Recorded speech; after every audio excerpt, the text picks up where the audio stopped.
people bring up Hondo a lot. In fact, I think it was Vanity Fair magazine, maybe like 4 or 5 years ago. They had Hondo Ohnaka's best 12 lines, and I made out 10 of them. So I was like, yeah.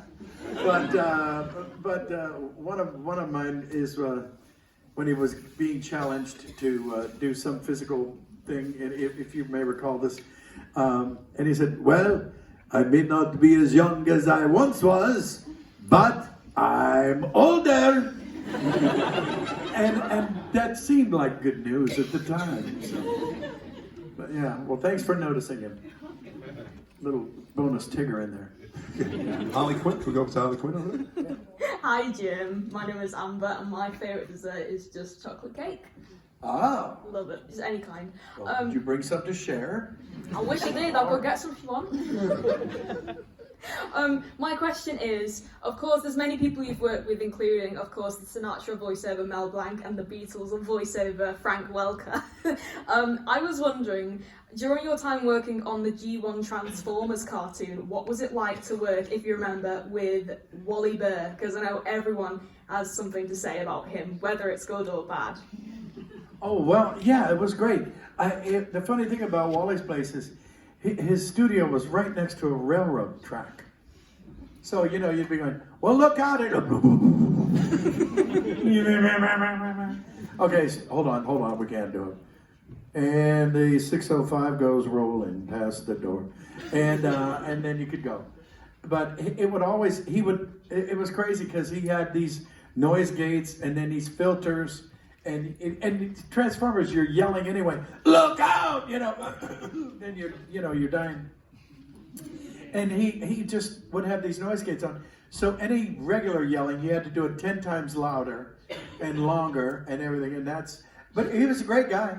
He was a heck of a nice guy. Haven't been there in a long time. Of course, he's gone. But yeah, those were, I think that falls into the category of the good old days, so thanks for asking. Definitely. You're welcome. Also, I'd like to change my answer from chocolate cake to red velvet cake, if that's all right with you. Oh, wow, you're fickle. Thank you, Jim. Yes. See you later. Thanks for your question. Thank you, Jim. We're going to say you Yeah, got it covered. But I really do. I don't have a favorite. It's almost like saying your favorite child, and I've got like hundreds of children. I don't want to get in trouble with myself. I think that makes sense. Thanks for your question. We go to number 2. Hi, I'm James, and my favourite dessert is vanilla ice cream. Going back to Hondo, what was your reaction when he got to come back into Rebels, and do you think he'll make the jump into live action in The Mandalorian? Well, I'm surprised he hasn't. I think somebody should send him a letter. And yeah, because we're not waiting on me. My girlfriend Ahsoka made it, right? And I don't think I don't really look like him. He's probably taller than me too, but I sure could do the voice. You know, we could be anybody in that costume. You know. And if you ever do get to Disney World and Disneyland, they have a live action Hondo, and it's called Millennium Falcon Smuggler's Run, where I steal Han Solo's ship and con Chewbacca into helping me, and for free, of course. And it's a gas. So if you ever get a chance, I hope you get over there and enjoy it. But well, I'm sorry, did I answer your question? Was there a question? I kid professionally. Well, sometimes it can be like a preschool villain in like Mickey Mouse Clubhouse. Other times it might be like a straight-to-DVD movie where he's like outright trying to kill Mickey, and then there's sometimes in like Goof Troop where he's just Goofy's neighbor. So like, what would you say is your favorite version of Pete? Well, obviously the one where I killed Minnie Mouse. No, that's not, I made that up. No, she's a really nice lady. They always have that.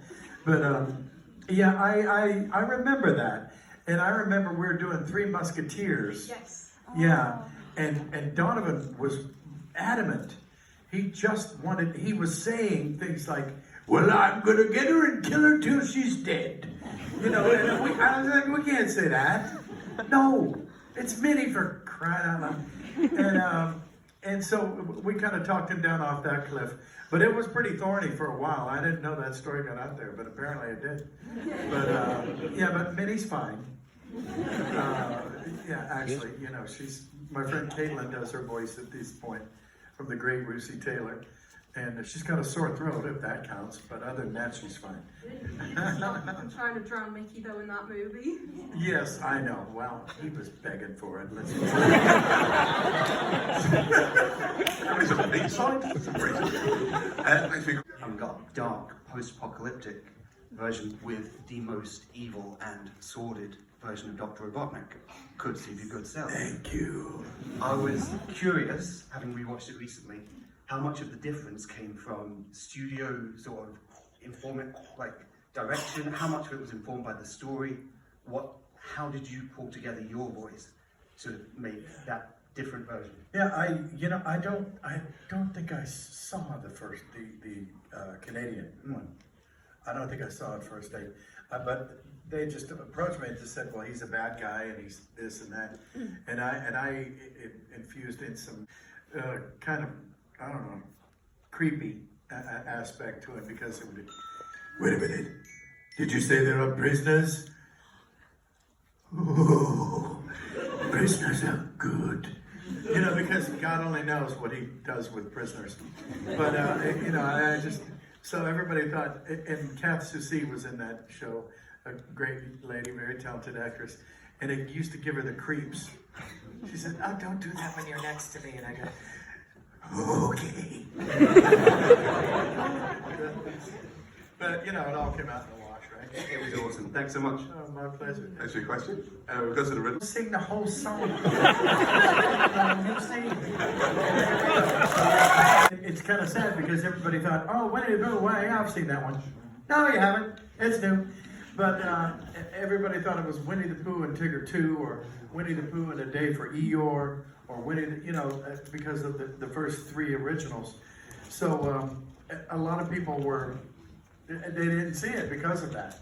But I guess it's gone on to Disney Plus, and I think it's great. I think it's really good, and I like the Tigger movie too. That was a good one too. But thanks for noticing me, even though that's Eeyore's line. Thank you, my dear. Thanks for your question, number 8. Go.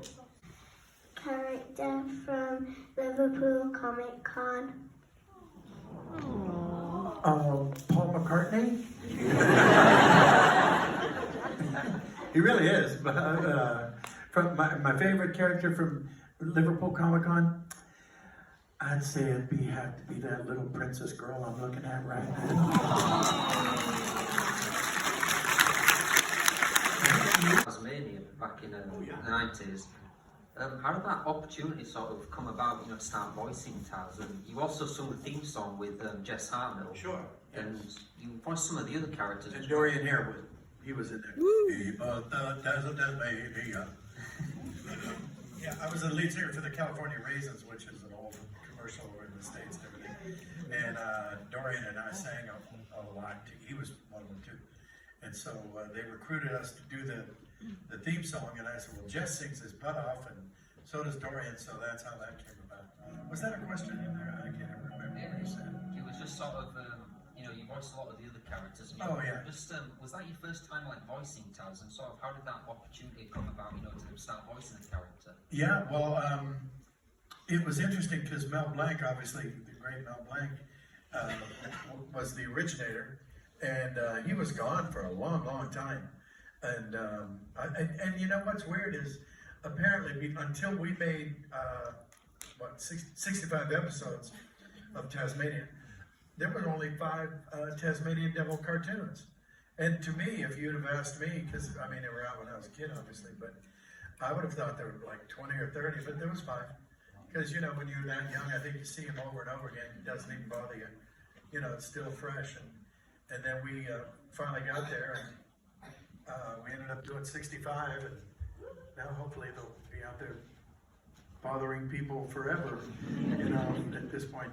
And interestingly enough, that Noah Blanc auditioned for it. They read him, and I guess he was kind of haughty about it. He goes, well, there are only 5 sounds. wah, ooh, and that was, then he left. They were going like, oh, okay, well, thanks. And then I went in there and I just was, I guess I was a little more verbal or something. So I got the nod on that one. I was really happy about that too. Yeah, That's a good one. I've got to say my favourite dessert is Victoria Sponge. Say it again? My favourite dessert is Victoria Sponge. I forgot to say it. Oh yeah, God. We were on pins and needles. Thank you. Thanks a lot. God bless. Thank you. Voice. It's he's really evil, but like he takes a lot of pleasure in it. I want to know where that came from. Can we take all three questions at once and then? So Robotnik, where did the voice come from? Next question is. Hello, my name is Jason, and I love chocolate cake. Yeah.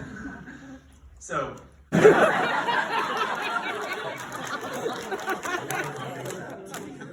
So we do Robotnik. We do. Stingers are wonderful things. Their tops are made out of Rubber, the bottom of the middle is free. The bouncy, bouncy, flouncy, bouncy, fun, fun, fun, fun, fun. But the most wonderful thing about taking the time, the only one. Well, I got Robotnik from the bottom of a well. And my favorite character, it was Robotnik.